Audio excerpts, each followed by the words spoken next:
It is Sunday afternoon, almost 1:20, so a little bit later than usual. So we'll see about making this um, maybe a little shorter.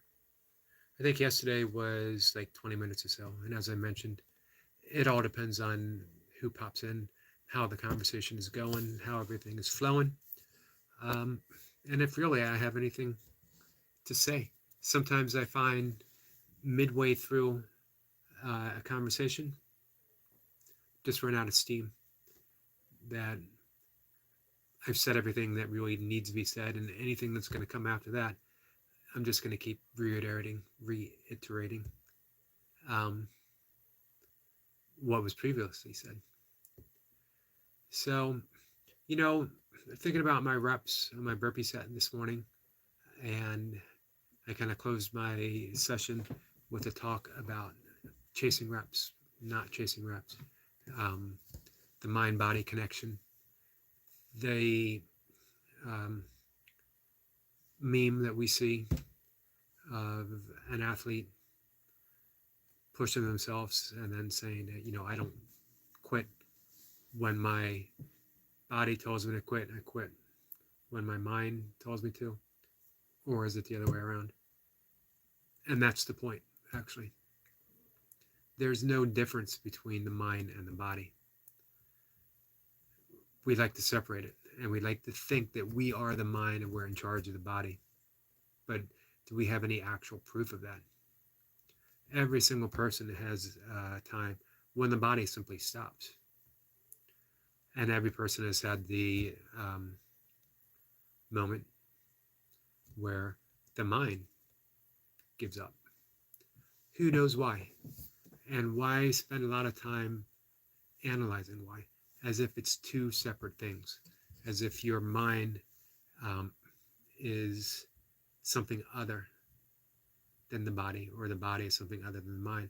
We now know through science, through um, medicine, through the medical field, that we consider other parts of the body to be as significant as the brain.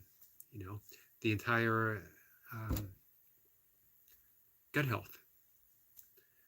Many physicians, many scientists believe that the gut is actually the brain of the body, not to mention the heart. So there is wisdom found throughout the body, every fiber, every cell.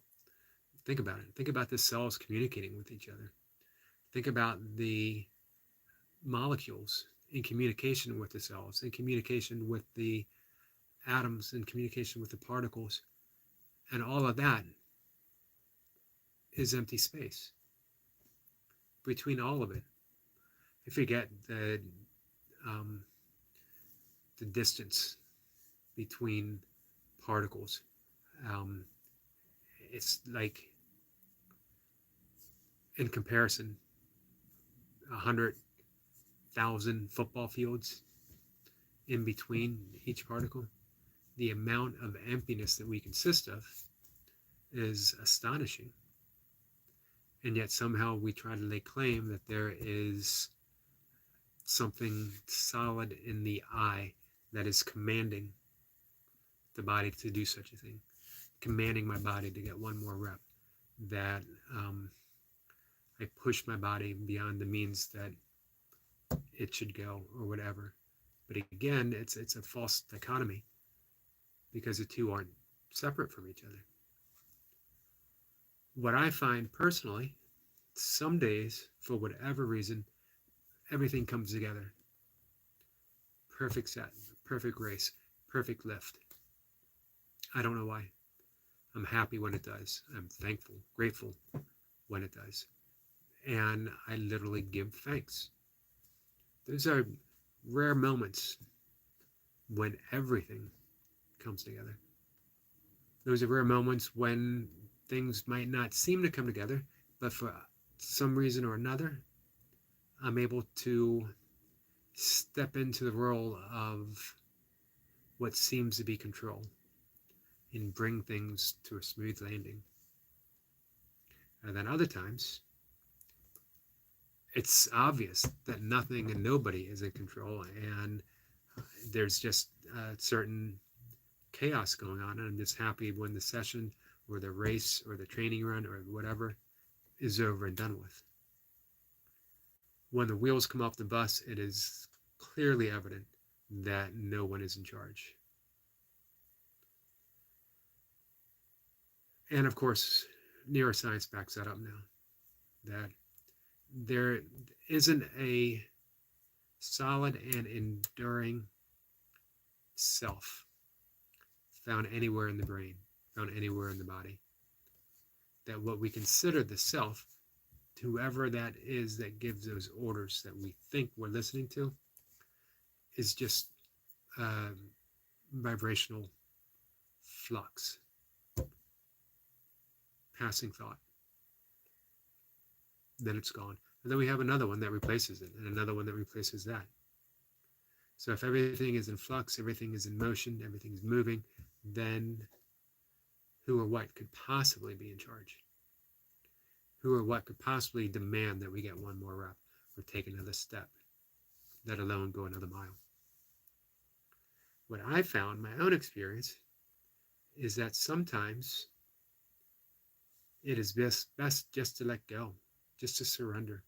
Let the experience itself dictate how things are going to be, because there is a greater wisdom than my thinking. Don't ask me what it is. We can call it grace, we can call it God, we can call it love, spirit, soul. I don't know, but it's beyond ego that I do know. Because when that voice that tells me who and what I am ceases for maybe just a little bit, somehow I'm still going on. Somehow I'm still going on quite comfortably. It happened to me, and I mentioned this to Burpees Bandit, who asked an insightful question about my ultra running and what I've learned, and is the body more significant than the mind, or is the mind the one that is, pushing the body? And again, the answer is neither and both. During my first successful 100-mile race, conditions were horrendous. It was freezing rain coming down. I felt for a period of time that I was in the beginning stages of hypothermia. Definitely chilled, definitely cold, and I had 50 plus, close to 60 miles ahead of me still. But there came a period when I simply surrendered, and I don't know why. You can't surrender. It's the funny thing. You can't push, and you can't surrender. Pushing happens, surrender happens. We're along for the ride. That's the nature of Satori. That's the nature of flow, entering that flow state. We don't enter the flow state. When we come into the flow state properly, we cease to even be a thought. There is just what is. There's just motion. There is just the play, the activity, the doing, but no doer, to paraphrase the Tao Te Ching, as well as the Bhagavad Gita. Any sport, any event, any endeavor, at its very, very, very best, becomes karma yoga, where we surrender the fruits of our action to life, to energy, to God, to love, to the game, to the activity itself, but we surrender it to something that is larger than our smallest self, our personality, our ego. And again, it's not us. We're not saying, I surrender, I let go. It happens. Down on our knees. That's the epiphany. That's what Bill W. discovered, in the founder of AA. That you need that epiphany. You need that letting go. You need to be at that rock bottom place to overcome your addiction.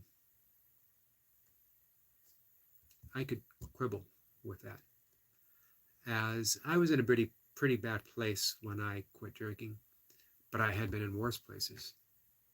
I was not at rock bottom when I quit. However, I was hit with a perfect epiphany and followed through with it, or there was a following through with it, and I never drank again, or really had the desire to drink again. In an instant, I became someone who didn't drink. I wasn't an ex-drinker. I wasn't a former alcoholic. I wasn't a recovering alcoholic. I was just someone who no longer drank. That's what happens in surrender. And again, it wasn't me. I was given this clear insight that as of now, in this moment, if I want, I never have to take a drink again. And it felt like there was just a silent nod through every cell of my body.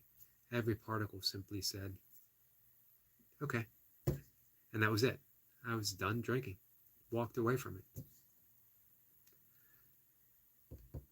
I'm often asked to talk about that. Is it possible for other people? And the answer is, of course, yes. Is it going to happen for everyone? Probably not.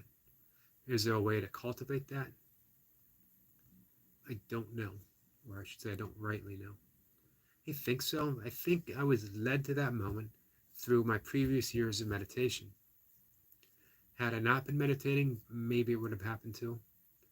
But I always refer back to what Jack Kornfield, the Buddhist teacher, meditation teacher and writer, when he says that awakening is an accident. But practicing meditation, practicing Buddhism, practicing yoga makes you accident prone. So that's sort of the follow-up of what I was talking about this morning after my burpee reps. Some people take that wrong because we've built up that belief, the identification that we are the all-powerful doer, the driver, the force, the motivating force behind these actions, that I am a better person now because I made myself, I pulled myself up by my own bootstrap. In reality, there is no bootstrap, there is no boot. This is just life happening. We are a participant, part of life, not removed even a little bit. And if we are not removed even a little bit from life, then the guy next to you is not removed a little bit from life. It's the same life, just expressing itself differently. Different person, different activity, different event. It's still one thing and one thing only.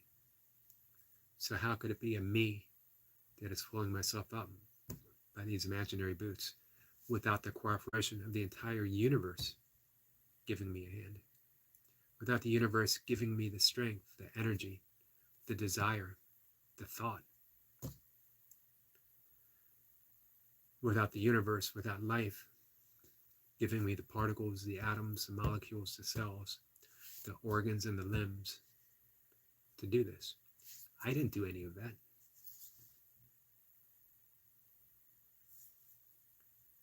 So,